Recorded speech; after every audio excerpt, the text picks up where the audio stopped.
So, yung itinerary po namin, pupunta po kami sa Mines View at tapasyalin po tayo sa mga kalapit pa pong pasyalan. So, samahan niyo po kami sa araw na to dito sa Baguio City. So, from Bonham Park kung saan po kami nag-i-stay, you can take jeep or taxi. A few minutes lang po, mararating na po natin yung Mines View Park at madadaanan nyo na rin po yung Botanical Garden at itong The Mansion. So kung gusto nyo po magpa-picture dito sa The Mansion, pwede po kayo magpa-picture dito po sa labas or pagpasok nyo po sa gate. Kasi pag wala po kayong booking or wala po kayong schedule para pumasok sa loob, hanggang dito lang po kayo na area. Hindi na po kayo pwedeng pumasok doon sa kaloob-looban. Kailangan po kasi dito, mayroon po kayong schedule or booking. So after po na mga ilang minuto, narating na rin din po natin yung entrance o bukana nitong Mines View Park. So I do suggest na mas maganda po pumunta dito sa Mines View Park sa umaga po before po mag-sunrise para makita nyo po yung paglabas ng araw, and sa pagdating naman sa hapon yung paglubog ng araw or sundown para makita nyo po yung magandang scenery po dito. So mga katropa, dito na po tayo sa pinaka main entrance kung saan po yung kuhaan ng ticket. So ito po dito ay mayroon pong entrance. So papasok na po tayo.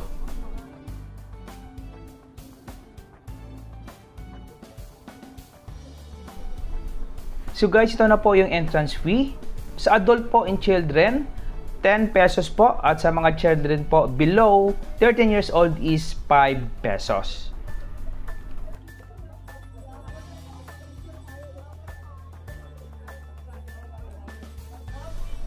So I do suggest na pag pumunta po kayo dito, wear po kayo, magsuot po kayo ng comfortable po na sapatos. Dahil ito po ay may paakyat at may pababa. So ito po kasi ay bundok. So let's expect po na medyo may akyatin dito. Lalo na po yung mga senior citizen natin, kailangan po medyo alalayan natin. So yan naman po yung map ng buong pasyalan. So dito pa lang sa bungad, marami na po kayong makikita dito. At sigurado po na matutuwa yung mga plantitos at mga plantitas natin dahil sa bungad pa lang pababa, napakarami na pong selection ng mga halaman, mga flowers na pwede nyo pong mabibili.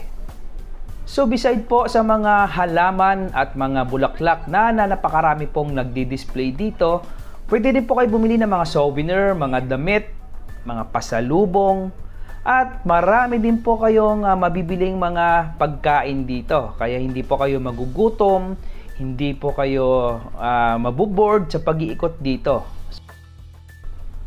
So tingnan nyo naman mga katropa, sino bang hindi mapapahinto at hindi mapapabili kung ganito po kaganda ang mga nakadisplay na halaman at mga flowers po dito sa bungad ng Mines View Park. Mayabong na yan, ma'am. Ano ang plastic ko na? Plastic ko natin, ma'am. Mamaya ate, balik kami. Ah, sige po.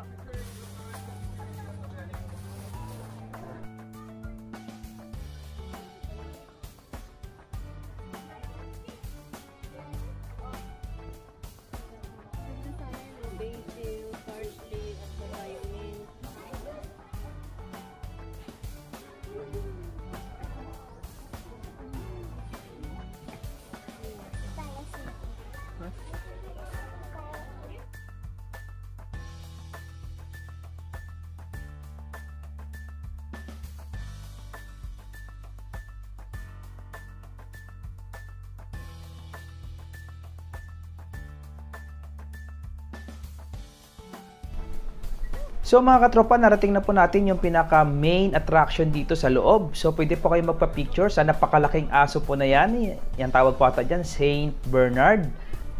So kung ayaw nyo po sa aso, mayroon din po dito nga mga kabayo. Pwede po kayo magpa-picture at or pwede rin po kayo mag-rent dito ng costume ng igorot. So ito na po yung pinaka entrance ng deck view. Pababa na po ito. Ito po yung sinasabi ko sa inyo kanina na mas maganda po dito pumunta na mayroon po kayong comfortable shoes para hindi po kayo matapilok at alalayan po natin yung mga olds po natin na po yung ating mga senior citizen.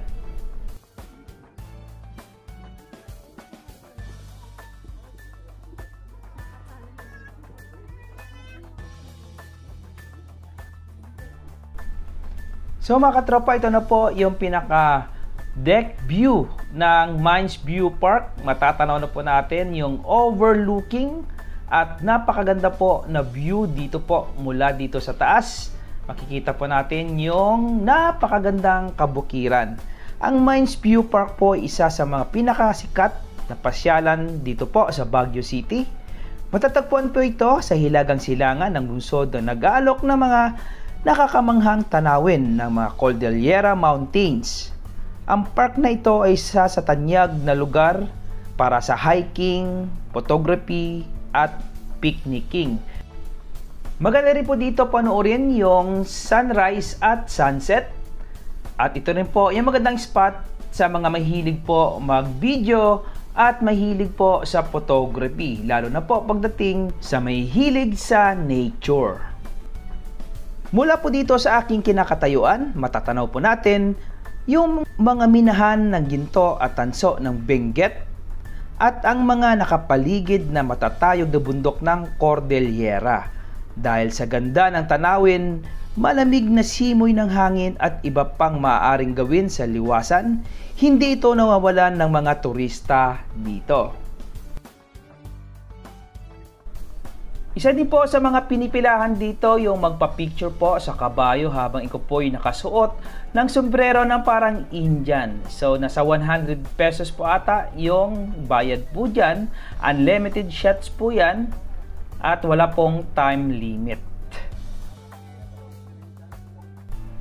Isa din sa pinipilahan at pinaka-center attraction dito sa Mines View Park yung magsuot ng costume ng mga igorot sa halagang 50 pesos.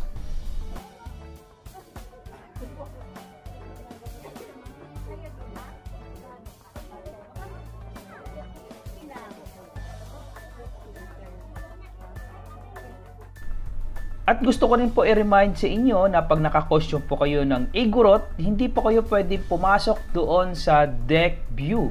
Hanggang dito lang po kayo sa bukana. Ganun pa man, pwede rin po kayo magpa-picture na gawing background po ang mga kabundukan ng Cordillera na nasa likod.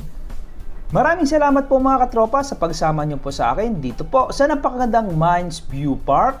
Ako po, si Chef Angel, nagsasabi sa inyo mag-ingat po kayo palagi and God bless!